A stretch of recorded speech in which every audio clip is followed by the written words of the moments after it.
6 বছর পর থেকে শুরু হয়, তাহলে এই নিয়ে এত এত সাবধান করা রাসূল সাল্লাল্লাহু আলাইহি ওয়াসাল্লাম মানে কি ছিল?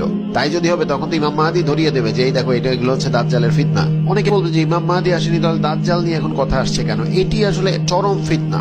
এর কারণ হচ্ছে দাজ্জালের ফিতনাকে আপনাদের ভুলিয়ে রাখার জন্য এরকম কথাবার্তাগুলো হচ্ছে। দেখেন, দাজ্জালের যে কুদৃষ্টি তা কিন্তু আপনাদের উপর রয়েছে, বাট দাজ্জালের কুদৃষ্টি সহজেই আপনি ভুলে যাচ্ছেন কিভাবে? এই কথাটি শুনে যে ইমাম মাহদী আসেনি তাহলে দাজ্জাল নিয়ে এখন প্রশ্ন আসছে কেন? ইমাম মাহদী কই? এই জিনিসটি বোঝার ভুল। দুজনেরই আত্মপ্রকাশ ঘটবে, দুজনই ইমাম মাহদীর আবির্ভাব হবে, দেন দাজ্জাল। তো আজকে আমি খুবই গুরুত্বপূর্ণ কিছু মেসেজ আপনাদেরকে দিব। আলটিমেটলি এই দাজ্জালের ফিতনা যে সব থেকে বড় ফিতনা, এটা আজকে আমার এই ভিডিওর মাধ্যমে বুঝতে পারবেন। এই জন্যই কিন্তু রাসূল সাল্লাল্লাহু আলাইহি ওয়াসাল্লাম নিয়মিত দাজ্জালের ফিতনা থেকে বেঁচে থাকার জন্য দোয়া করতেন। এটা আমাদেরকে শিখিয়ে গেছেন যাতে করে আমরাও সেই দাজ্জালের মাসিয়াত দাজ্জালের ফিতনা থেকে যেন বেঁচে থাকতে পারি। তো দেখেন, আজকে প্রথমেই যে একটি ভিডিও দেখতে পাচ্ছেন যে পৃথিবী রোটেট করছে, how it rotates, anti clockwise পৃথিবী রোটেট করে। তো এর কারণে প্রথমে কি হয় যে জাপান এই দেশগুলা কিন্তু আগে সূর্যের দিকে পড়ে এবং আলোকিত হতে থাকে। তো পৃথিবীটা কিন্তু মূলত এভাবে ঘুরছে। এখন ওপরে যে অংশ দেখছেন এটা হচ্ছে নর্থ পোল এবং নিচে যে অংশটা দেখছেন এটা হচ্ছে সাউথ পোল। তো পৃথিবীর যখন এই ঘুরছে এটা কিন্তু ঘন্টায় প্রায় 1000 মাইল বেগে কিন্তু এটা ঘুরছে, এত স্পিডে ঘুরছে। কালে একটি ভ্রান্ত মতবাদ বের হয়েছে যে অনেকে বলছেন যে দাজ্জাল আসলে কি হবে, ওই যে প্রথম দিন 1 বছরের সমান হবে, এটা কি হবে, পৃথিবী হঠাৎ করে বন্ধ হয়ে যাবে ঘোরা। তো আপনি জানেন যে ঘোরা বন্ধ হয়ে গেলে সাথে সাথে নবিচূর্ণ হয়ে যাবে পৃথিবীটা। এইভাবেই আসলে আল্লাহ তাআলা এটাকে করবেন। আরেকটি ব্যাপার হচ্ছে দাজ্জাল আসলে যদি এরকম হঠাৎ করে পৃথিবী থেমে যায় তখন তো সবাই বুঝে যাবে যে আরে এটা তো দাজ্জালের কারণেই হচ্ছে। তখন তো সবাই ঠিকর্তা হিসেবে আল্লাহকে মেনে নেবে, বুঝবে যে এটা দাজ্জালেরই ফিতনা। আরেকটি ব্যাপার দেখেন যে এইভাবে দাজ্জাল আসলেই যদি এই সূর্য যদি পশ্চিম দিক থেকে ওঠা শুরু করে তখন কি হবে? তখন তো আর কোনো সমস্যা থাকবে না, মানুষজন বুঝবে যে ও আচ্ছা ঠিক আছে যে সূর্য পশ্চিম দিকে তাহলে উঠবে এই অবস্থা, আমরা তাহলে সবাই ইসলাম মেনে নেই। তখন তো সবাই ইসলাম মেনে নেবে, আল্লাহকে মেনে নেবে। তো দেখেন, এরকম ভাবে দাজ্জাল এতটা স্পষ্ট ভাবে কোনো কিছু করবে না। দাজ্জাল কিন্তু 40 দিন পৃথিবীতে স্টে করবে। এখন কিভাবে এটা সম্ভব যে ইমাম মাহদী আসার পরে 40 দিনে হঠাৎ বড় হয়ে যাবে? এটা না, দেখেন এই 40 দিন একটা লম্বা সময়। তো আমি আগে পৃথিবীর ব্যাপারটা দেখাই, পশ্চিম দিকে সূর্য উঠবে কিভাবে এটা আমি আপনাকে দেখাই। দেখেন এই যে নর্থ পোল সাউথ পোল, এটা কি হবে? এটা হবে কি হঠাৎ করে নর্থ পোলটা ঘুরে যাবে, সাউথ পোলে চলে যাবে। তখন কি হবে? তখন কিন্তু আবার ক্লক ওয়াইজ পৃথিবীটা ঘুরতে থাকবে। এখন কিন্তু পৃথিবীটা কেমন ঘুরছে? এরকম ঘুরছে, আমি একটু মিররিং এর কারণে উল্টা দেখছেন আর কি,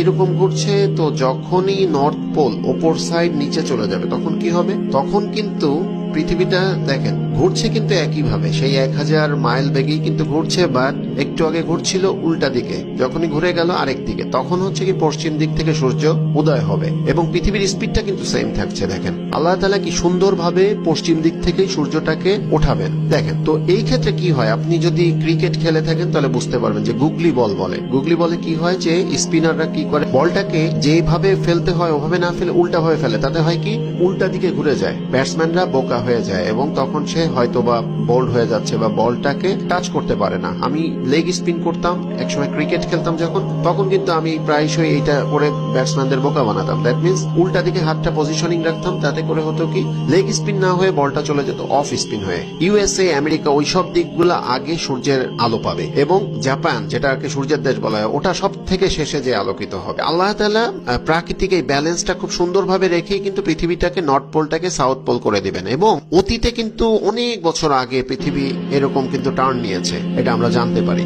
তো দেখেন এইভাবে কিন্তু আসলে ঘুরতে থাকবে। আরেকটি ব্যাপার দেখেন যে দাজ্জালের ওই 40 দিন যদি ইমাম মাহদী আসার 6 বছর পর থেকেই শুরু হয়, তাহলে আর এই ফিতনার কথা রাসূল সাল্লাল্লাহু আলাইহি ওয়াসাল্লাম এত বলবেন কেন? কারণ তখন তো আল্লাহ তাআলার মনোনীত সেই প্রদত্ত গাইডেড পারসন মুমিনদের সাথে থাকছেন, তখন তো উনি বলে দিতে পারবেন যে হ্যাঁ এই আসলে দাজ্জাল। বুঝতে হবে যে দাজ্জালের ফিতনা অনেক আগে থেকেই শুরু হবে। এখন কখন থেকে শুরু হবে বা দাজ্জাল আসলে কবে নাগাদ অ্যাক্টিভলি সে কাজ করছে এবং তার এজেন্টরা কাজ করছে সেটি আমাদের আইডেন্টিফাই করতে হবে। আজকে আমি দুটি হাদিস পেশ করব, সেই হাদিস দুটিতে আপনি দেখবেন যে কত রহস্যময় কত কিছু রয়েছে সেখানে।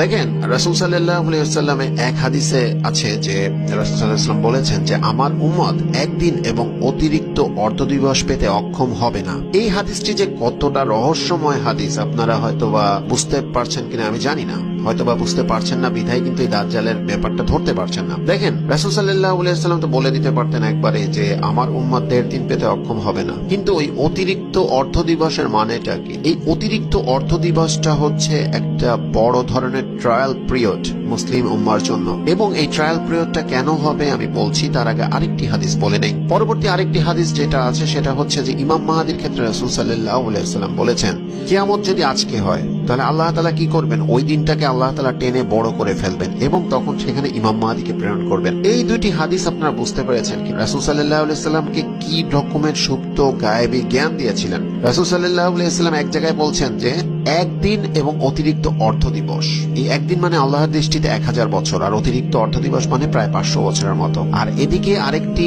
হাদিসে আপনি কি দেখছেন যে ইমাম মাহাদিকে আল্লাহ তাআলা যদি পাঠান, মানে আজকে যদি কিয়ামত হয় তাহলে ওই দিনটাকে লম্বা করে তারপরে ইমাম মাহাদিকে পাঠাবেন, তারপরে কিয়ামত ঘটাবেন। তাহলে দেখেন এই কথার মর্মটা দেখেন, রাসূল সাল্লাল্লাহু আলাইহি ওয়াসাল্লাম কোন হাদিস এমনি এমনি বলেন নাই যে কেন বলেছেন যে আজকে যদি কিয়ামত হয়। দেখেন আমরা এই অতিরিক্ত অর্ধ দিবসে কিন্তু আমরা অবস্থান করছি, কিভাবে আমি সেটি দেখাচ্ছি। দেখেন রাসূল সাল্লাল্লাহু আলাইহি ওয়াসাল্লামের উম্মতরা 1000 বছর বড় ধরনের ট্রায়ালের মধ্যে পড়বে না, বড় ধরনের কোনো ফিতনার মধ্যে পড়বে না। তো রাসূল সাল্লাল্লাহু আলাইহি ওয়াসাল্লাম মারা গেছেন, আমরা ইংলিশ সাল যদি হিসাব করি সেক্ষেত্রে 170 খ্রিস্টাব্দে ওনার জন্ম হয়েছে এবং মারা গিয়েছেন উনি 633 খ্রিস্টাব্দে। তো 633 খ্রিস্টাব্দে যদি তিনি মারা যান, তারপরে 1000 বছর, আমরা 1000 চন্দ্র বছর হিসেবে গণনা করব, সেই ক্ষেত্রে 1000কে হিসাব করে যদি আপনি বের করেন তাহলে দেখা যাবে যে 970 বছরের মতো আসে। তো 633 প্লাস 970 1603 খ্রিস্টাব্দ, ইংরেজি 1603 খ্রিস্টাব্দ।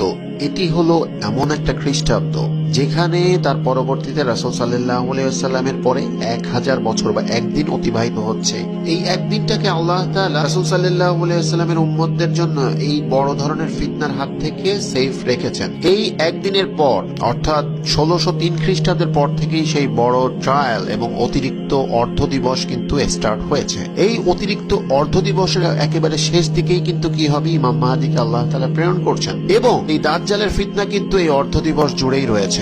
এবং আমাদের মুসলিম উম্মার আসলে হায়াতটা কতদিন আছে সেটিও আপনি এখান থেকে পেতে পারেন। যেমন 1603 হচ্ছে রাসূল সাল্লাল্লাহু আলাইহি ওয়াসাল্লামের ওফাতের পর 1000 বছর বা একদিন, তাহলে 1603 প্লাস আমরা যদি আবার সেই অর্ধ দিবস মানে কত 500 বছর, 500 বছরকে আমরা কনভার্ট করব সৌর বছরে, তাহলে আসে হচ্ছে সৌর বছর 485 বছরের মতো। তাহলে 1603 প্লাস 485 2088 দাঁড়ায়। তো মুসলিম উম্মার হায়াত প্রায় 2088 পর্যন্ত, বা নট অনলি মুসলিম উম্মা, আসলে এটাকে আমাদের বলতে হবে যে রাসূল সাল্লাল্লাহু আলাইহি ওয়াসাল্লামের উম্মত। তার মানে হচ্ছে যে রাসূল সাল্লাল্লাহু আলাইহি ওয়াসাল্লামের পরে যে উম্মতটা আছে সেইটাই আপনার 2088 পর্যন্ত আমরা রাসূল সাল্লাল্লাহু আলাইহি ওয়াসাল্লামের উম্মতদের মানে হায়াত ধরতে পারি। কিন্তু এখানে একটি কথা থেকে যায় যে রাসূল সাল্লাল্লাহু আলাইহি ওয়াসাল্লামের উপর কোরআন নাজিলের ব্যাপারটা যদি আমরা খেয়াল করে দেখি, তখন কিন্তু আবার এখানে হিসাবটা আর একটু কমে আসবে। তখন কিন্তু সেখানে আমাদের আরো 20 বছর মাইনাস করতে হবে। তো 23 বছর মাইনাস করলে আসে 2065 সাল। কেন জানি 2060 সালটার পর থেকেই অনেকেই ধারণা করছেন যে পৃথিবীতে